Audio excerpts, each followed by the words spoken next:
My fiancée and I were supposed to be the it couple of our social circle, the kind of pair people looked at and whispered about with envy because we seemed to have it all figured out.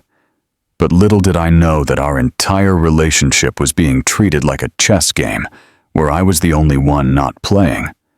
Imagine standing at the altar of your own life, ready to commit to forever, only to realize the person holding your hand is actually holding a stopwatch, waiting for the perfect moment to destroy you, just so they can trend on social media. This isn't just a story about a breakup. It's a story about a meticulously planned execution of my reputation that I managed to flip on its head at the very last second, turning a public execution into a private revelation that changed everything. Most people think they know the person they sleep next to, but I discovered that behind the soft smiles and the "I love you" texts was a calculated influencer strategy designed to launch a career off the back of my broken heart. And if I hadn't stumbled upon that one deleted folder on her laptop, I would have walked right into the trap she set for our engagement party. We had been together for 3 years, and for the most part, those years were filled with what I thought was genuine connection and shared dreams of a quiet life. But looking back, the signs of her obsession with digital validation were always there, simmering just beneath the surface like a slow-burning fuse. Sarah was beautiful, the kind of woman who commanded a room without saying a word, and while I admired her ambition, I never realized that her ambition had no room for a partner who wasn't a prop in her grand production. We met at a marketing seminar, which in hindsight is almost too poetic, and our chemistry was instant, or at least that's what she made me believe while she was busy analyzing my aesthetic and how well I fit into the brand she was trying to build for herself. I'm a software engineer, a guy who prefers the logic of code to the chaos of the spotlight. So when she started gaining traction on social media as a lifestyle guru, I stayed in the background, happy to be the supportive boyfriend who took the photos and paid for the vacations that looked so effortless on her feed. The engagement happened 6 months ago, a sunset proposal on a private beach in Maui that I spent months planning and a small fortune executing. And while she said yes with tears in her eyes, I noticed she didn't actually hug me until she made sure her tripod was recording the right angle. I brushed it off as her wanting to capture a precious memory, but that was the first day I felt like a guest star in my own life, rather than the leading man, a feeling that only intensified as the wedding planning began and the costs started spiraling out of control. Sarah didn't want a wedding. She wanted a spectacle, a multi-day event with sponsors and guest lists filled with people she had never met, but who had high follower counts. And every time I tried to talk about intimacy or tradition, she would tell me I didn't understand how the world worked anymore. She told me that our wedding was our launch pad, though she was never quite clear about what exactly we were launching, and I was too blinded by the idea of making her happy to see that I was being prepared for a fall that would leave me shattered while she soared. The turning point came 2 weeks before our massive engagement party, an event that was basically a trial run for the wedding itself, where she had invited 200 people to a rooftop venue in the city to celebrate our union. I was working late one night when I needed to use her laptop because mine was updating, and when I opened the browser, I saw a series of open tabs that made my blood run cold, including articles on how to go viral through heartbreak and maximizing engagement during a public split. At first, I tried to rationalize it, thinking maybe she was just researching for a client or writing a blog post about celebrity trends. But then I found the document titled "The Exit Strategy," a detailed timeline of how she was going to reject me during her toast at the party. It wasn't just a breakup. It was a script, complete with cues for when she should start crying, which camera person would be positioned where to catch my reaction, and a list of talking points about how I had supposedly been emotionally distant, to garner sympathy from her growing audience. She had planned every beat of my humiliation, right down to the dress she would wear to look like a strong, independent woman moving on from a stagnant relationship. And as I read through the notes, I realized that every kiss and every "I love you" for the last month had been a lie. I sat there in the dark of our living room, the blue light of the screen reflecting off the engagement ring I was still paying for, and realized that I wasn't her fiancé anymore. I was her content, and it was time for me to start editing the finale. The shock didn't hit me all at once. It was a slow, numbing realization that every memory I had cherished over the last few months was tainted by a secret agenda I couldn't even fathom. I spent the next few hours digging deeper into her files, finding draft captions for Instagram posts she hadn't even made yet, posts that detailed her healing journey after the shocking realization she would supposedly have at the party. She had even contacted a few minor celebrity gossip blogs, offering them an exclusive first look at a major announcement she would be making, framing it as a moment of female empowerment and choosing oneself over a toxic partner. I wasn't toxic, though. I was the one who did the grocery shopping, the one who listened to her rants about the algorithm for hours, and the one who had supported her financially while she found her voice online. To see myself painted as the villain in her fictional narrative was a level of betrayal that felt like a physical blow to the chest. But as the initial hurt began to transform into a cold, hard anger, I knew I couldn't just confront her and have a messy argument in our kitchen. If she wanted a public performance, if she wanted to use our life as a stage for her own gain, then I would give her a show. But it wouldn't be the one she had spent months rehearsing. I closed the laptop and put it back exactly where I found it, making sure not to leave a single trace of my digital intrusion.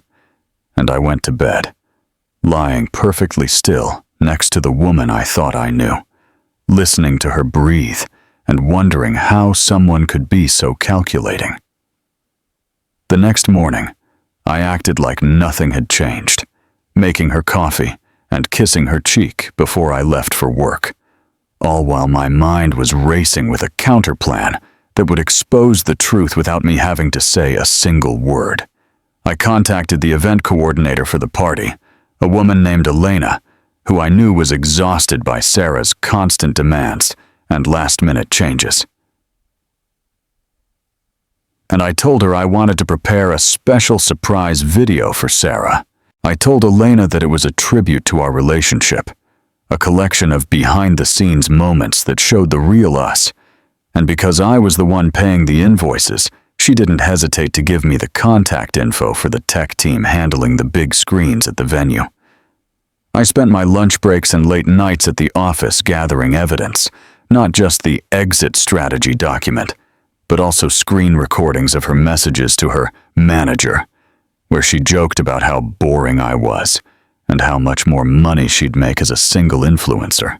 The most damning piece of evidence was a voice note she had sent to her best friend, where she literally laughed about how I had no idea I was about to become the most hated man on the local internet for a week. Listening to her voice, so full of mockery and devoid of any of the warmth she showed me in person, was the final nail in the coffin of our relationship.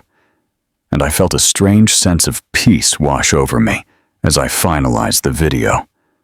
I wasn't going to be the broken man she wanted me to be. I was going to be the one who pulled the curtain back on the whole production. I also started quietly moving my assets, redirecting my paychecks to a new account, and documenting every cent of mine she had spent on business expenses that were actually just luxury clothes and expensive dinners.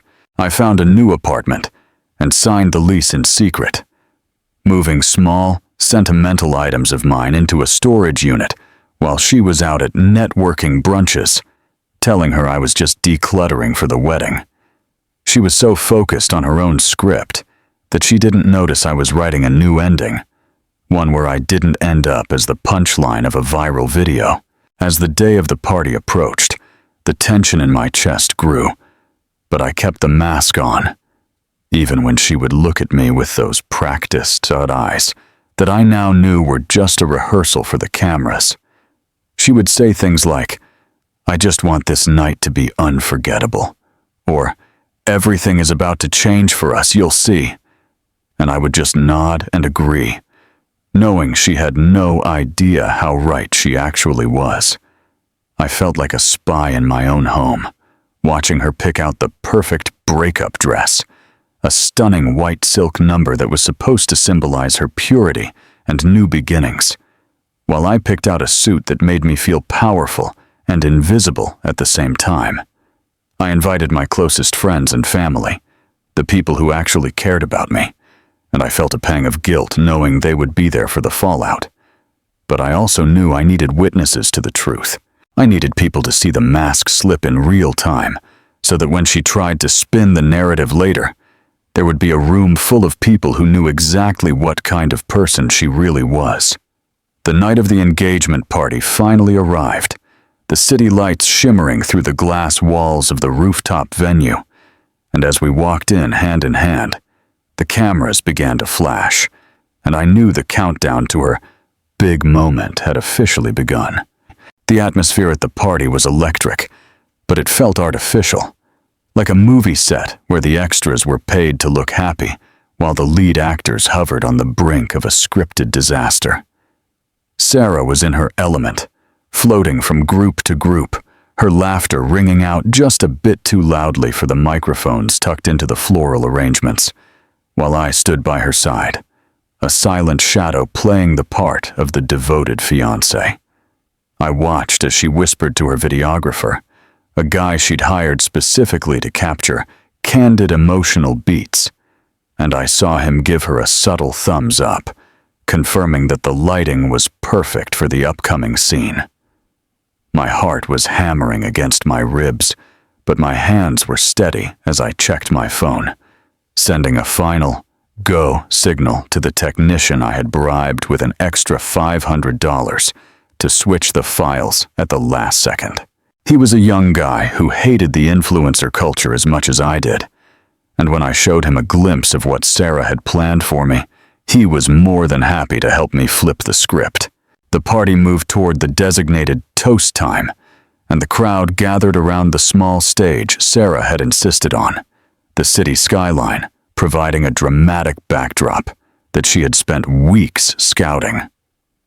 She took the microphone, her eyes glistening with what looked like genuine emotion, a testament to how much she had practiced this, and she began her speech by talking about growth and following one's truth, even when it's hard. I stood just a few feet away, watching the crowd's faces, seeing my mother wiping away a tear because she thought she was watching her son's happiness being solidified, and for a moment, the weight of the cruelty Sarah was about to inflict hit me again. She started talking about how sometimes love isn't enough, and how she had realized that she couldn't betray her soul by staying in a relationship that didn't align with her higher purpose, which was the cue I knew from her notes. The audience went quiet, sensing the shift in tone, and I saw several people pull out their phones, sensing a moment was about to happen. Exactly what she wanted. "I have to be honest with all of you," Sarah said, her voice trembling perfectly as she looked directly into the main camera lens. "I can't go through with this wedding because I've realized that my fiancé, the man I thought was my rock, has been holding me back from being the woman I am meant to be." A collective gasp went through the room, and I saw my friends' faces turn from confusion to outrage. But before she could get to the part where she accused me of being emotionally manipulative to explain her departure, I stepped forward and gently took the microphone from her hand. Her eyes widened in genuine shock. This wasn't in her script, but she tried to recover quickly, probably thinking I was going to beg or make a scene that would make for even better footage. "Sarah is right. I said into the microphone, my voice calm and projected. Everything is about to change, but before you all judge her decision, I think it's important we see the growth she's talking about. I signaled to the tech booth, and the massive LED screen behind us flickered to life. But instead of the romantic montage everyone expected, it began to play a split-screen video. On one side was Sarah's exit strategy document, scrolling slowly so everyone could read the bullet points about creating a viral breakup moment and leveraging the sympathy for the new brand launch. On the other side, the audio from her voice notes began to play over the speakers, her own voice laughing about how she was going to ruin me for the sake of her engagement metrics. The room went deathly silent, the kind of silence that feels heavy and suffocating, as her own words echoed across the rooftop, mocking the very people who were standing there. Sarah's face went from a pale, practiced sadness to a ghostly, horrified white as she realized that her entire plan had been laid bare in front of her family, her friends, and the very influencers she was trying to impress. She reached for the microphone, but I stepped back, letting the video play through to the final slide, a screenshot of her bank transfers showing she'd been using our wedding fund to pay for fake followers and a PR firm to manage the fallout of our split. I looked her in the eye, and for the first time in months, I felt like the one in control, seeing the person behind the filter, and she looked small, terrified, and utterly exposed. "The wedding is off, obviously," I said, my voice echoing in the still room. "And as for the engagement party, I hope everyone enjoys the catering, because it's the last thing Sarah will be getting on my dime." I handed the microphone to a stunned Elena and walked off the stage, my heart light for the first time in what felt like years, leaving Sarah standing in the center of the wreckage of her own making. As I walked toward the exit, I heard the murmurs start, but they weren't the sympathetic whispers she had planned for. They were the sounds of people realizing they had been used as props in a narcissistic play. My best friend caught up to me at the elevator, his hand on my shoulder, and as the doors closed on the chaos behind us, I knew that while I had lost a fiancé, I had finally found my life again. The elevator ride down to the lobby felt like a descent out of a fever dream, the cool air of the night hitting me as I stepped out onto the street and realized I was finally free from the digital cage I hadn't even known I was in. My phone began to blow up almost immediately. Notifications, calls, and texts from people at the party. But I switched it to Do Not Disturb and kept walking, the adrenaline still coursing through my veins. I didn't go back to our apartment. I had already moved my essentials to the new place days ago, and I had no intention of being there when Sarah returned to face the reality of what she had done. I drove to my new apartment, a modest but clean space that smelled of fresh paint and possibility, and I sat on the floor of my living room, the silence a stark and welcome contrast to the performative noise of the last few hours. I knew the fallout was only beginning, and that a woman like Sarah wouldn't go down without a fight. But I also knew I had the truth on my side, and in the age of the internet, the truth is the only thing that can't be easily edited once it's out in the open. By the next morning, the video from the party had already started circulating, but not in the way Sarah had intended. Someone had recorded the screen and the chaos that followed, and it was spreading through local social circles like wildfire. The narrative she had tried to build, of a brave woman leaving a stifling man, was being replaced by the reality of a calculating opportunist who had tried to weaponize her own relationship for clout. I saw the first few posts from her friends, people who were quickly distancing themselves from her to protect their own brands, and I felt a grim sense of satisfaction knowing that the very community she valued above all else was the first to turn its back on her. Sarah tried to call me dozens of times from different numbers, and when I finally answered one, Her voice wasn't the polished, melodic tone from her videos, but a shrill, desperate mess of excuses and accusations. She claimed I had hacked her, that I had taken things out of context, and that I was destroying her life over a business plan she hadn't even been sure about following through with. "It was just a strategy, Mark," she screamed into the phone, her voice cracking with a mix of rage and fear. "Everyone in this industry does it. You weren't supposed to find out. You were just supposed to play along, and we both would have benefited." I didn't even argue with her. I just listened to the hollow sound of her desperation, realizing that even now, she didn't understand that people aren't projects, and love isn't a marketing campaign. I told her that our lawyers would be in touch regarding the lease and the shared assets, and then I hung up, blocking every possible way she could reach me, because I realized there was no closure to be had with someone who viewed emotions as currency. I spent the rest of the week dealing with the logistical nightmare of a canceled wedding, calling vendors and explaining that the event was off, which was surprisingly easy once they heard the rumors of what had happened at the party. Most of them were sympathetic, having dealt with bridezilla behavior from Sarah for months, and a few even offered partial refunds despite the late notice, simply because they felt bad for the position I'd been put in. As I dismantled the life we had built, I started to see the gaps where I had disappeared to make room for her, the hobbies I'd given up, and the friends I'd seen less of because they didn't fit the vibe she wanted for us.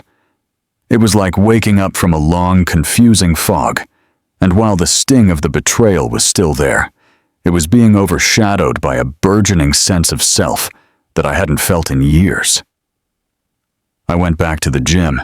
I started coding a personal project I'd put on the back burner, and I spent hours talking to my sister, who had always suspected Sarah was more interested in the ring than the man wearing it.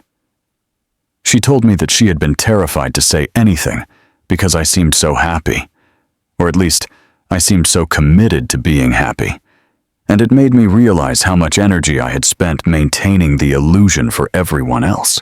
Meanwhile, Sarah's social media was a train wreck. She had tried to post a tearful apology video, but the comments were flooded with screenshots of her exit strategy and people calling her out for her staged, emotional beats. Her follower count, which she had prized above all else, was plummeting, and the sponsors she had worked so hard to court were quietly dropping her, issuing statements about aligning with authentic values. She had tried to create a viral moment, and she had succeeded. But the virus was her own lack of integrity, and it was consuming everything she had built. I watched from a distance, not out of malice, but out of a need to ensure she wouldn't try to flip the script again and come after me legally or professionally.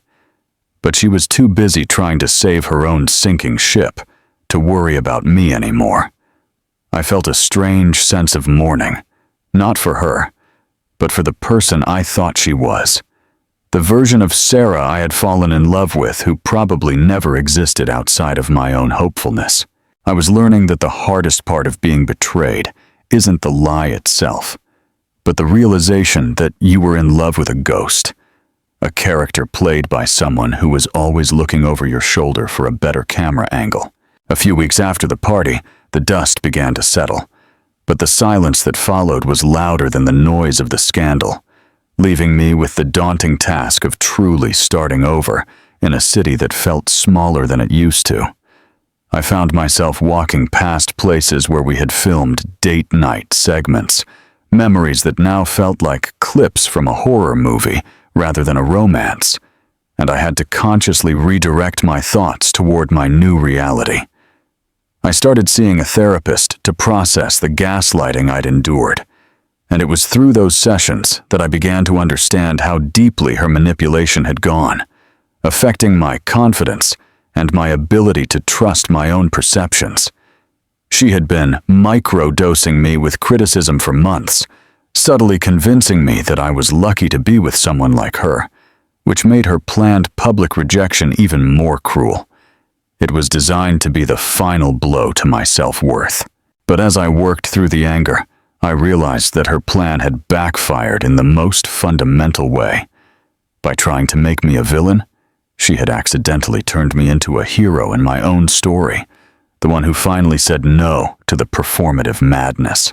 I decided to take a sabbatical from work, using some of the money I had saved for the honeymoon to travel to a small town in the mountains where nobody knew who I was or cared about viral trends.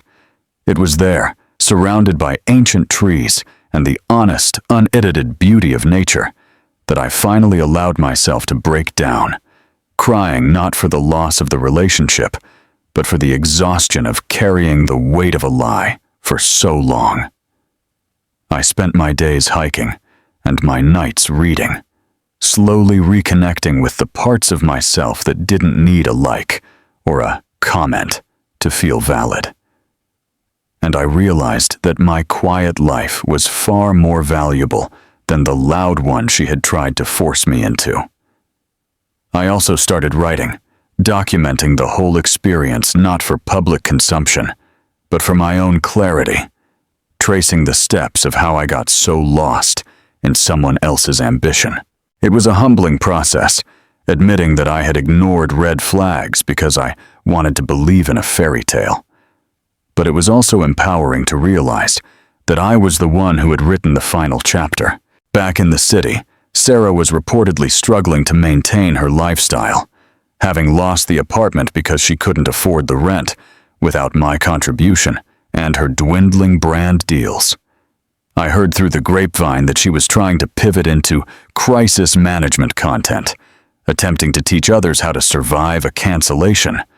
But the irony was too thick for even her most loyal remaining fans to swallow. She had become a cautionary tale, a name mentioned in hushed tones at industry parties as an example of what happens when you prioritize the image over the substance. I felt no joy in her downfall, only a profound sense of relief that I was no longer the one trying to catch her as she fell, a role I had played for far too long at the expense of my own stability. I realized that her greatest fear, being irrelevant, was finally coming true, and it was a prison of her own making, built one staged photo at a time. One afternoon, while I was sitting in a local cafe in the mountains, I received an email from an old friend of ours, someone who had stayed neutral during the whole ordeal, and they attached a link to a podcast Sarah had appeared on. I hesitated before clicking it, not wanting to let her voice back into my head, but curiosity won out, and I listened as she tried to spin the story one last time, claiming she was a victim of a digital age, and that I had premeditated her social assassination. Hearing her try to use big words to justify her cruelty only made me realize how much she hadn't changed, how she was still looking for a way to be the protagonist of a tragedy rather than taking responsibility for her actions. It was the final bit of closure I needed, the realization that some people will never learn because they are too busy looking for a mirror to see their own reflection. I closed the laptop, finished my coffee, and walked out into the crisp mountain air, knowing that her words no longer had the power to hurt me or define who I was. I returned to the city a month later, feeling like a different person. Someone who was no longer afraid of the shadows or the screens. And I moved the rest of my things into my new apartment with a sense of purpose. I started volunteering at a local youth center, teaching kids how to code, and talking to them about the importance of digital literacy and the difference between online and real life. It was incredibly fulfilling to use my skills for something that felt tangible and positive, a far cry from the empty world of aesthetics and engagement metrics I had been trapped in with Sarah. My friends noticed the change in me too.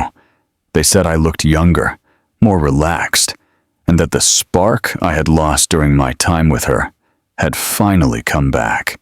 I even started dating again, but this time I was looking for something completely different, someone who didn't care about their grid, who enjoyed a meal without taking a photo of it first, and who valued a private conversation over a public declaration. The transition back into a normal dating life was jarring at first, because I found myself constantly on high alert, looking for signs of performative behavior in every woman I met, wondering if they were truly interested in me, or just looking for a tech guy to fund their lifestyle. I had to learn to trust again, not just other people, but my own judgment, which had been so badly warped by Sarah's long-term manipulation and the elaborate trap she'd set. I met a woman named Maya at a bookstore, a primary school teacher who didn't even have an Instagram account, and our first few dates were filled with the kind of simple, honest conversation I had forgotten existed. We talked about books, our families, and our fears, and not once did she pull out her phone to record a moment or check her notifications, a refreshing change that made me feel seen in a way I hadn't felt in years. It was slow and steady, a complete 180 from the high-octane, image-obsessed whirlwind of my previous relationship. And for the first time, I felt like I was building something on solid ground rather than on a shifting digital foundation. But while my life was moving forward, the ghost of the engagement party still lingered in the digital ether, occasionally resurfacing in "Where are they now?" threads on Reddit, or as a footnote in articles about the dangers of influencer culture. I received a few requests for interviews from journalists wanting to do a deep dive into the man who flipped the script, but I turned them all down, having no desire to extend my 15 minutes of fame or contribute to the noise. I realized that the best revenge wasn't a public victory or a viral comeback, but a quiet, successful life that didn't need an audience to be meaningful. Sarah, on the other hand, couldn't seem to stay out of the spotlight, even as it grew dimmer and more critical, and she eventually moved to another city to try and rebrand herself under a different name. I saw a photo of her once, posted by a mutual acquaintance, and she looked different. The expensive clothes were gone, and the practiced smile seemed more like a grimace, a reminder of how quickly the world moves on once the drama fades. The legal process of separating our lives took several months, and it was through those meetings with lawyers that I saw the true extent of the financial damage she had tried to inflict on me.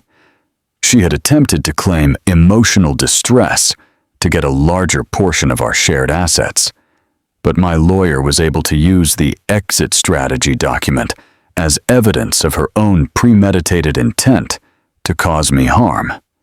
It was a satisfying moment in the courtroom when her lawyer realized they had no ground to stand on, and we were able to settle the matter quickly, with me retaining my savings and the dignity I had fought so hard to protect. I used a portion of the settled funds to create a small scholarship for students interested in ethics in technology, a way to turn the negativity of the experience into something that could help others navigate the complex digital landscape. It felt like a final act of cleansing, a way to close the book on that chapter of my life and ensure that something good came out of the wreckage. One evening, while Maya and I were cooking dinner in my apartment, she asked me if I ever regretted how I handled the party, if I ever felt bad for humiliating Sarah so publicly. I thought about it for a long time, the image of Sarah standing on that stage with the video playing behind her still vivid in my mind, and I realized that my answer was a firm no. I didn't do it to humiliate her. I did it to protect myself and to show the truth to the people she was trying to deceive, including me. If I hadn't exposed her, she would have gone through with her plan. And I would have been left with a destroyed reputation and a broken heart while she celebrated her viral success. I told Maya that sometimes the only way to deal with a bully who uses a megaphone is to give them a bigger one. And she just nodded, understanding that my actions weren't born out of cruelty, but out of a desperate need for reality to prevail over fiction. We ate our dinner in peace, the only sound being the ambient noise of the city outside, a reminder that the real world is often quiet, messy, and infinitely better than any scripted highlight reel. As the 1-year anniversary of the party heard round the world approached, I felt a strange sense of calm instead of the anxiety I had expected, a sign that the healing process was working, and that I was no longer defined by that single night. I decided to host a small gathering at my place, just a few close friends who had stood by me through the fallout, not to celebrate the breakup, but to celebrate the resilience and the genuine connections that had survived the storm. We sat around the living room, sharing stories and laughing about things that actually mattered. And for a moment, I looked around and realized how different my life was now compared to the curated, stressful existence I'd had with Sarah. My friends weren't checking their follower counts or looking for the best lighting. They were just present, engaged, and real. And it was the most beautiful thing I could have asked for. We didn't talk much about the past, but there was an unspoken understanding that we had all made it through something bizarre together, and that our bond was stronger for it. During the party, my friend Dave pulled me aside and told me that he had recently seen Sarah working at a high-end boutique in a different part of the state, looking normal and seemingly avoiding the spotlight she had once craved. It was a strange piece of news, picturing the woman who wanted to be a global icon, folding clothes and assisting customers, but it also felt like a fitting resolution, a return to the real world she had tried so hard to escape. I didn't feel a surge of triumph or a need to laugh at her situation. I just felt a quiet sense of closure, knowing that she was finally experiencing a life where her actions had consequences that couldn't be edited away. I told Dave I wished her the best, and I truly meant it, because the anger that had fueled my counterplan had long since evaporated, leaving only a sense of profound indifference. She was a stranger to me now, a character in a story I had finished reading, and her path was no longer my concern. The next day, I took Maya to the park where I used to spend hours helping Sarah film lifestyle content. But this time, we didn't bring a camera or a script. We just brought a blanket and a book. We sat under the same tree where I had once spent 3 hours trying to capture the perfect, candid shot of Sarah reading, a memory that now seemed absurd and exhausting, and I realized how much beauty I had missed because I was too busy looking through a viewfinder. Maya pointed out a bird building a nest nearby, and we watched it for a long time, a simple moment of observation that felt more significant than any viral video I had ever been a part of. I felt a deep sense of gratitude for the exit strategy document, as strange as that sounded, because without it, I might still be in that park, holding a camera and wondering why I felt so empty inside. It was the catalyst I needed to wake up and start living a life that was meant for me, not for an audience of strangers. My career also took an interesting turn during this time, as my experience with the dark side of social media led me to a new role at a tech firm that focused on digital well-being and privacy. I was now working on tools that helped users manage their screen time and protect their personal data, using my story as a case study for why these things are so important in the modern age.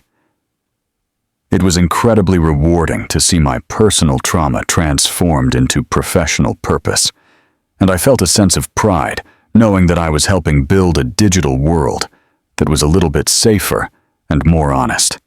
I started speaking at conferences about the ethics of influencer marketing and the psychological impact of living for the like. And while it was a far cry from the quiet life I thought I wanted, it felt like a necessary contribution to a conversation that was only getting more urgent. I wasn't the man who flipped the script anymore. I was a professional advocate for a more human-centric approach to technology, and that felt like a far better title.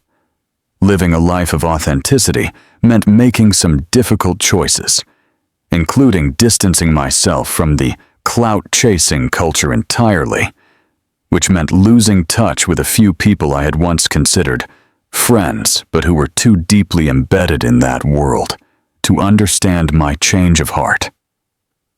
It was a necessary pruning, a way to ensure that my inner circle was made up of people who valued me for who I was, not for the drama I had been associated with or the potential content I could provide. Maya was a huge part of this transition, her grounded nature acting as a constant reminder of what truly mattered. And as our relationship deepened, I realized that I was finally experiencing what a partnership was supposed to be. There were no staged arguments for engagement, no calculated declarations of love for the cameras, just two people navigating life together with honesty and mutual respect. We started planning a trip to Japan, not for the Instagram-worthy locations, but for the history, the food, and the chance to disconnect from our routines and truly connect with each other. One night, while we were looking at maps and booking hotels, I found an old photo of Sarah and me tucked into an old notebook, a picture from the early days when I still believed in the dream she was selling. I looked at our faces, both of us smiling brightly, and I tried to find the moment when the sincerity had started to fade and the performance had taken over. But I realized it wasn't a single moment. It was a gradual erosion. It was a reminder to never take the present for granted and to always keep an eye on the why behind my actions, ensuring that I was never again living for someone else's approval. I showed the photo to Maya, and we talked about the person I was then versus the person I am now. And she told me that she loved the man I had become, the one who was brave enough to stand up for the truth even when it was painful. I burned the photo in the fireplace, not out of hate, but as a symbolic final release of the past, watching the edges curl and turn to ash until the image was gone forever. The trip to Japan was transformative. A 3-week journey through bustling cities and quiet temples that allowed us to completely immerse ourselves in a culture that valued tradition and mindfulness. We barely used our phones, except to navigate the subways or translate menus, and the memories we made were etched into our minds rather than stored in a cloud for others to see. I remember standing on a balcony in Kyoto, watching the sunset over the pagodas, and feeling a sense of peace so profound that it brought tears to my eyes. A feeling of being exactly where I was supposed to be, with exactly the right person. I didn't need to share it with the world to make it real. The fact that we were there together was more than enough, and it was the ultimate proof that I had made the right decision a year ago on that rooftop. We returned home with a renewed sense of purpose and a deeper bond, ready to face whatever challenges the future held with a united front.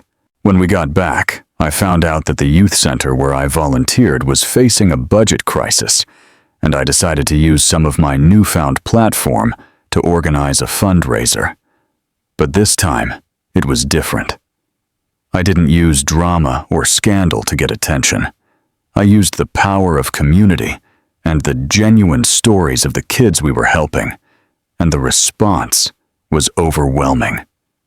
We raised more money in a week than the center had seen in a year, and it was all done through grassroots efforts and honest communication, a stark contrast to the manipulative tactics Sarah had used for her brand. It was a powerful lesson in how the internet can be used for genuine good when it's guided by integrity rather than ego, and it solidified my commitment to my new career path.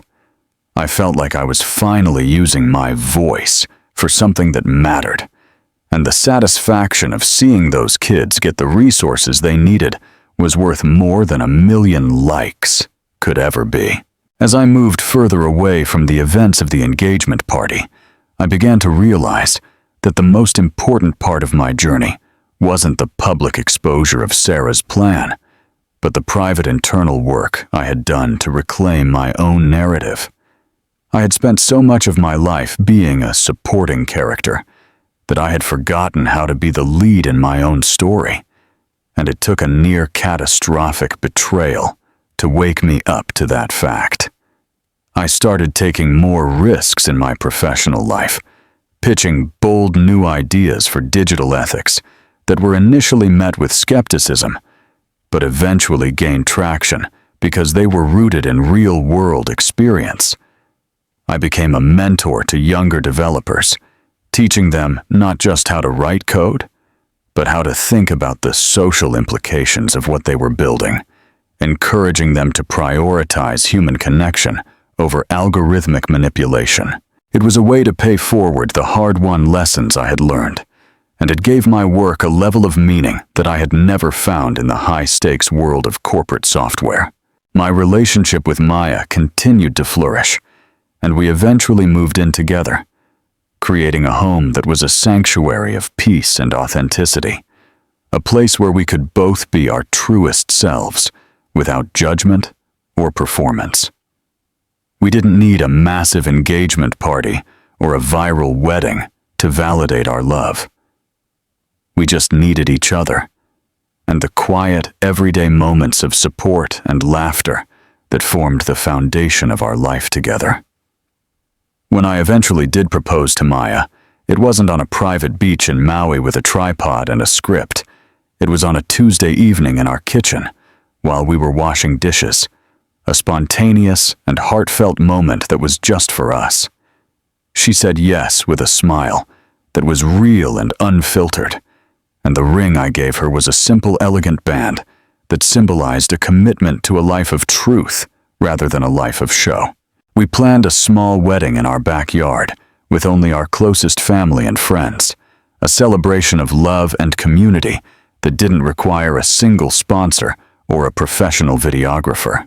The wedding was everything I had ever wanted: intimate, emotional, and deeply personal.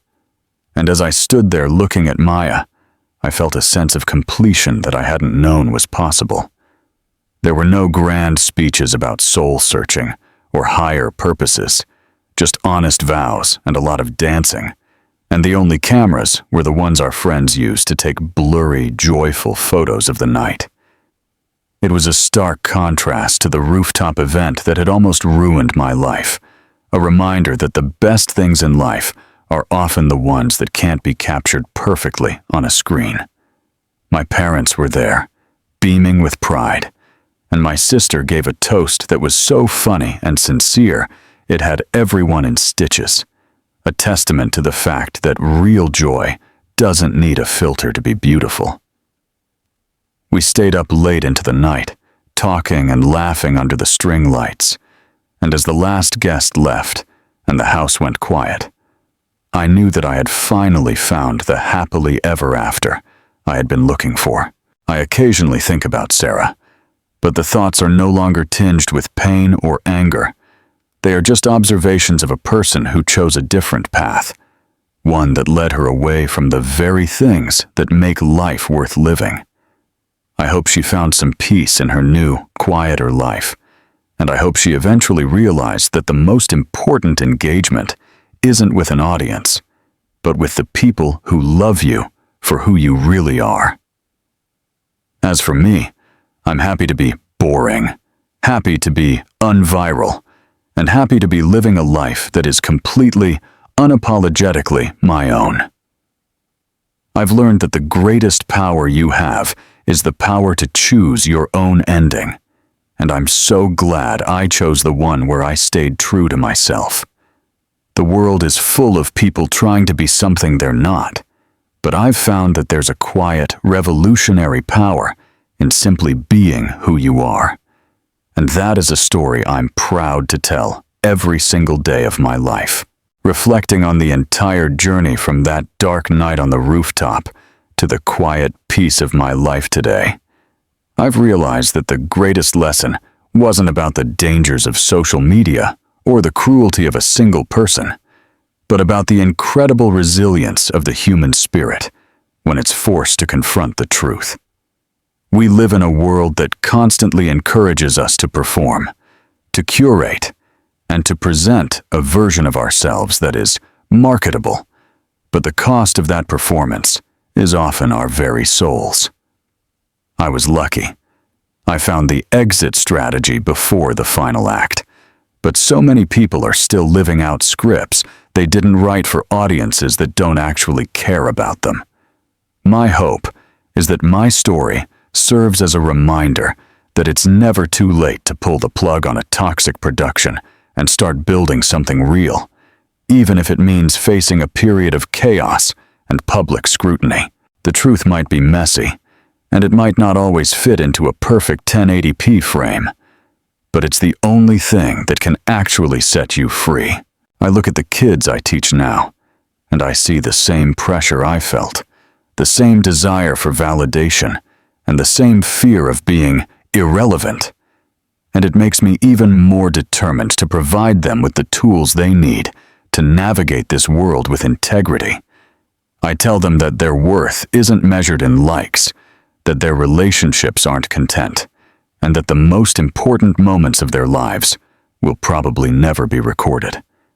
It's a message that often goes against everything they see on their screens, but when I see the look of relief on their faces, I know it's a message they desperately need to hear.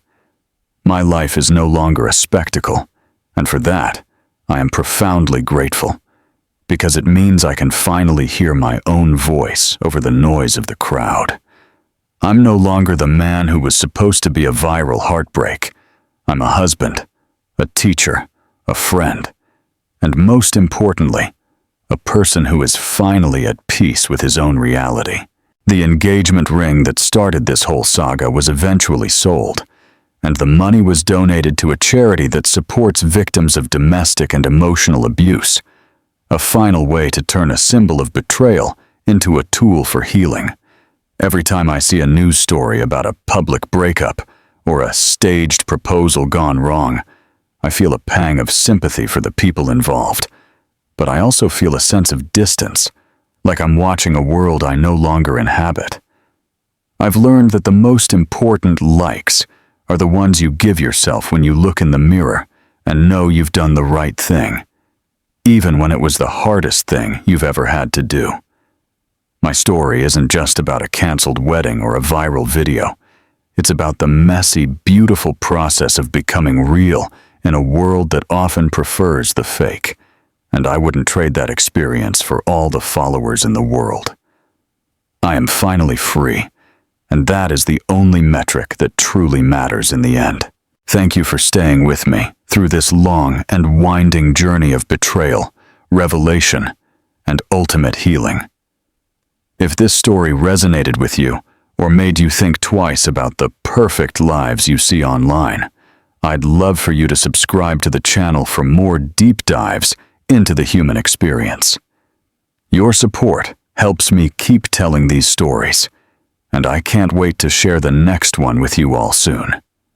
Would you like me to expand on any specific part of the recovery process, or provide advice on how to spot performative behavior in your own life?